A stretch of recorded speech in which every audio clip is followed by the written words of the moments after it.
రాత్రి 10 గంటల సమయం. అంశిక తన తల్లితో సీరత్పూర్ వైపు వెళ్తూ ఉంటుంది. అమ్మా, ఈసారి నేను నీ వల్ల అస్సలు సంతోషంగా లేను. నేను నా స్నేహితులతో కలిసి సరత్పూర్కి వెళ్లాలనుకున్నాను, కానీ నువ్వు నన్ను ఇక్కడికి తీసుకొచ్చావు. చూడమ్మా, నువ్వు నీ స్నేహితులతో వెళ్ళొచ్చు, దానికి నేను వద్దని అనడం లేదు. కానీ ఏమాత్రం తెలియని చోటికి నిన్ను ఒంటరిగా పంపించడానికి నా మనసు ఒప్పుకోవడం లేదు. కాస్త ముందుకు వెళ్లిన తర్వాత వాళ్ల బండి ఒక గేట్లోకి ఎంటర్ అవుతుంది. సీరత్పూర్ గ్రామం. తీసుకొచ్చేశాను మీ ఊరికి. అమ్మా, ఇది అడవిలో ఉంది. తను మిమ్మల్ని మోసం చేసిందని నాకు అనిపిస్తోంది. నువ్వు ఎక్కువగా మాట్లాడకు సంజు. ఈ ఊరిని మా ఫ్రెండ్స్ సెలెక్ట్ చేశారు. నేనిప్పుడే వాళ్లకు కాల్ చేస్తాను. అంశిక తన ఫ్రెండ్ చారుకి కాల్ చేస్తుంది. చారు, ఇప్పుడే మా కారు గేట్లోకి ఎంటర్ అయ్యింది, కానీ ఇక్కడ అంతా అడవి కనిపిస్తోంది. అరే, మొదట్లో అంతా అడవి ఉంటుంది. ముందుకొచ్చావు అంటే ఊరు కూడా కనిపిస్తుంది. సరే సరే, వస్తున్నాను. అమ్మా, నాకు చాలా అర్జెంటుగా సుస్సు వస్తోంది. నందిని బండిని సైడ్ కాపుతుంది. పద, త్వరగా వెళ్ళిరా. సంజు కారులోంచి దిగి అడవిలోకి కొంచెం లోపలికి వెళ్తాడు. ఒక చెట్టు దగ్గర టాయిలెట్ చేస్తాడు. చూడు చూడు, ఆ చెట్టుని చూడు. దుప్పటి కప్పుకొని ఎవరైనా ఉన్నారా? అప్పుడే తన భుజం మీద ఏదో కారుతున్నట్టుగా తనకు అనిపిస్తుంది. తలను పైకెత్తి చూస్తాడు.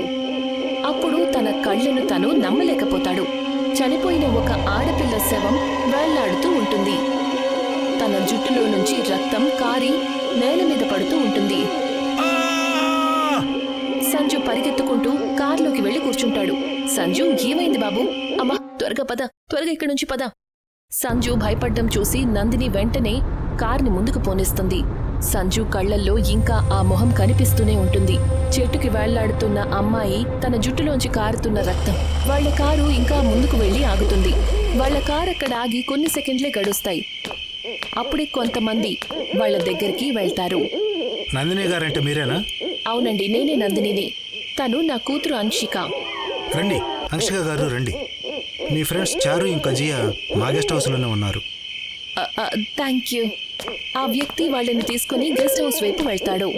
మిగతా వాళ్ళందరూ ఒకరినొకరు చూసుకుని రహస్యమయంగా నవ్వుకుంటూ ఉంటారు. భలే, ఈ గెస్ట్ హౌస్ అయితే చాలా బాగుంది. నమస్తే ఆంటీ. నమస్తే అమ్మా. మీకు సెలవులు జరుపుకోవడానికి ఈ ఊరే దొరికిందా?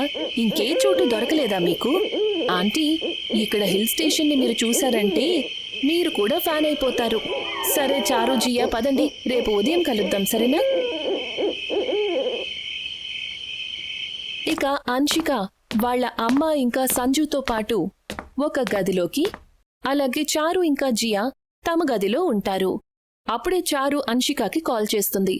నేనేం ఆలోచిస్తున్నానంటే, మనం ఇప్పుడే బయలుదేరటం మంచిది, లేకపోతే మీ మమ్మీ చాలా డిస్టర్బ్ చేస్తుందనుకుంటా. అవునవును, నేను కూడా అదే ఆలోచిస్తున్నాను. కానీ ఇప్పుడు మనం ఎక్కడికి వెళ్తాం? నాకు ఒక ప్లేస్ తెలుసు. మనం వెంటనే అక్కడికి వెళ్దాం. ఇవాళ రాత్రికి అక్కడుండి రేపు ఉదయం బయలుదేరదాము. సరే, నేనొస్తున్నాను. ఆ మాట చెప్పి అంశిక సైలెంట్గా తన గదిలో నుంచి వెళ్తుంది. వాళ్ళిద్దరూ తన గది బయటే నిలబడి ఉంటారు.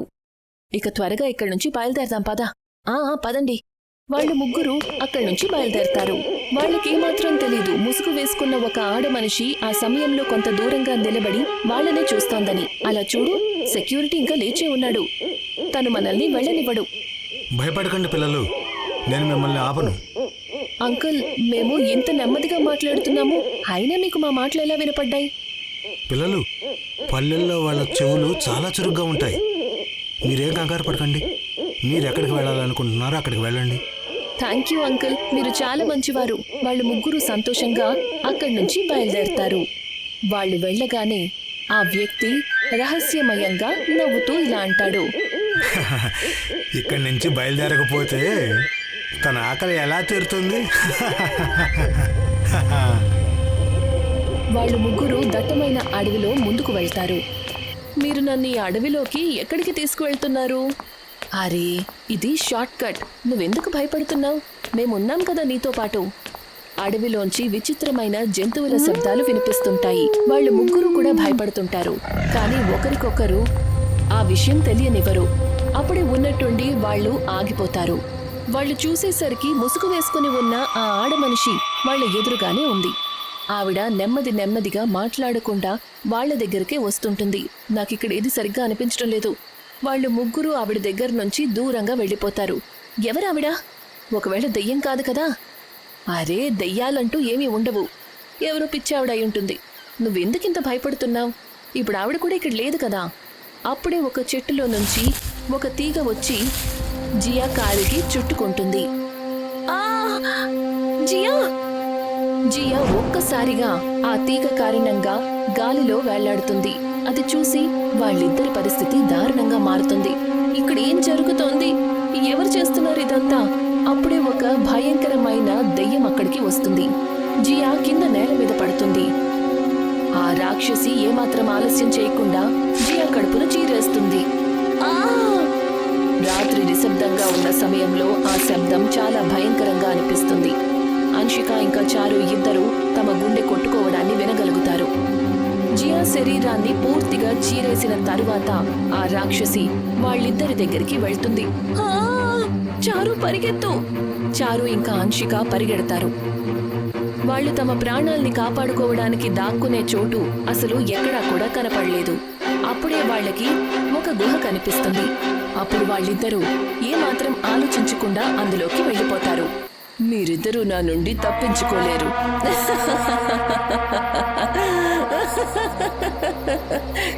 ఆ మాట అంటూ రాక్షసి కూడా మెరుపు వేగంతో వాళ్ల ఎదురుగా వచ్చి నిలబడుతుంది. వాళ్ళిద్దరికీ ఊపిరి ఆగినంత పనవుతుంది. జియా ఎంతో భయంగా ఆ రాక్షసిని చూస్తూ ఉంటుంది. అప్పుడే ఇద్దరు అఘోరీలు అక్కడికి వస్తారు. వాళ్ళని చూసి వీళ్ళిద్దరూ మరింత భయపడతారు. ఇక్కడ నందిని ఇంకా ఏమీ తెలియకుండా నిద్రపోతూ ఉంటుంది. అంతలో ముసుగు వేసుకున్న ఆ ఆడమనిషి అక్కడికి చేరుకుంటుంది. అప్పుడే తన దృష్టి పక్కనే ఉన్న బెడ్ మీద పడుతుంది. అన్షిక లేకపోవడం చూస్తుంది. అరే అన్షిక, ఏమైంది? సంజు లే! నందిని సంజుని తీసుకుని రూమ్లోంచి బయటికి వస్తుంది. తను సెక్యూరిటీ దగ్గరికి వెళ్ళి, ఇలా చూడండి, నా కూతురు నా రూమ్లో లేదు. మీకు తెలుసా తను ఎక్కడికి వెళ్ళిందో? లేదు, నేను తనని చూడలేదు. అరే, మీరు మేలుకునే ఉన్నారు కదా, ఇదెలా సాధ్యం అవుతుంది? తను బయటికి వెళ్తే మీరు చూడలేదా? అంతలో ఉన్నట్టుండి నందినికి ఏమైందో తెలీదు. తను ఆ వ్యక్తి పీకను పట్టుకొని అతన్ని గాలిలోకి పైకి లేపుతుంది. త్వరగా చెప్పు, అన్షిక ఎక్కడికి వెళ్ళింది చెప్పు. చెప్తావా లేక నిన్ను అంతం చెయ్యాలా? చెప్తాను నన్ను కిందకి దింపండి, చెప్తాను. అప్పుడే ఉన్నట్టుండి నందిని నార్మల్ అవుతుంది.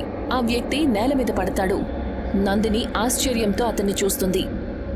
ఒక రాక్షసి చాలా ఏళ్లుగా మా ఊర్లో తిరుగుతుంది.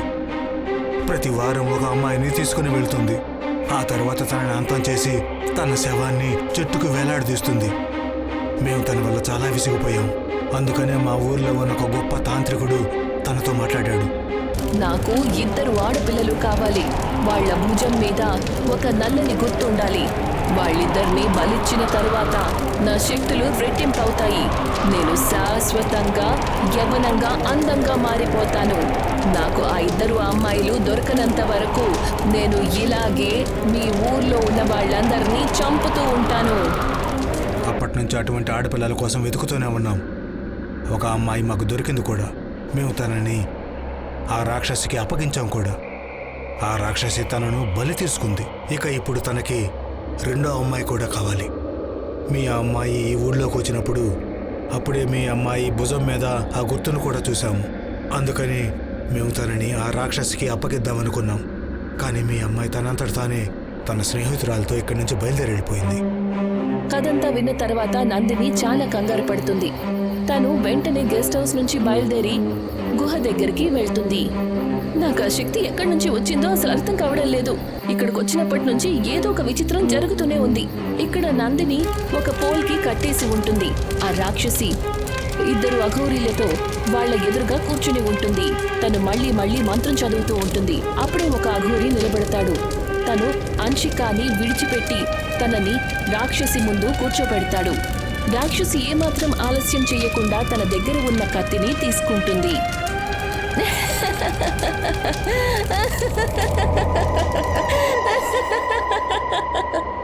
ఇక అంశు మీద దాడి చెయ్యబోతుంది. అప్పుడే అన్షిక!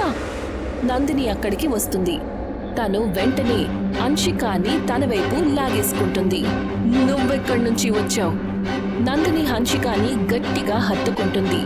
హన్షిక ప్రాణాలు కాపాడుతుంది. పదమ్మా, ఇక్కడి నుంచి వెళ్ళిపోదాం పద.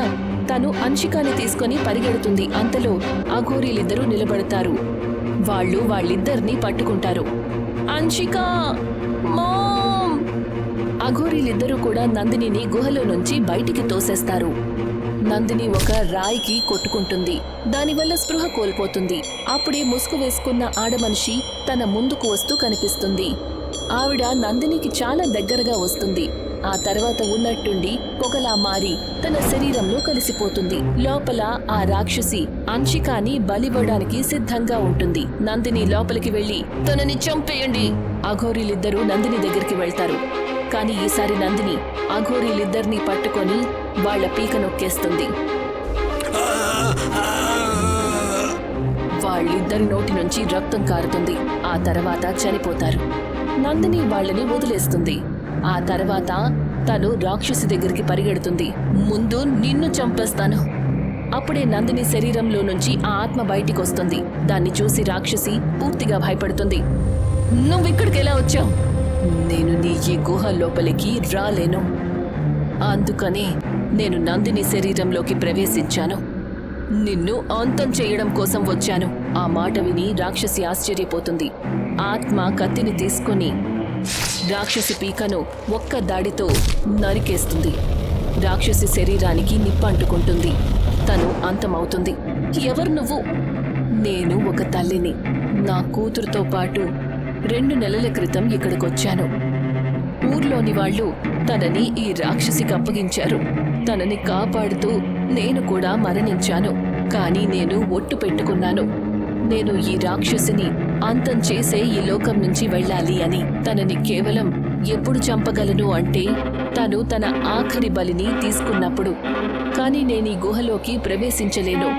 అందుకనే నీ శరీరాన్ని నేను ఆశ్రయించాను. ఈ గుహలోకి ప్రవేశించాను. ఇక మీదట తల్లి మాట ఎప్పుడూ విను. తన మాటను విన్నావంటే ఎప్పుడూ కూడా నీకు ఎలాంటి సమస్య రాకుండా ఉంటుంది.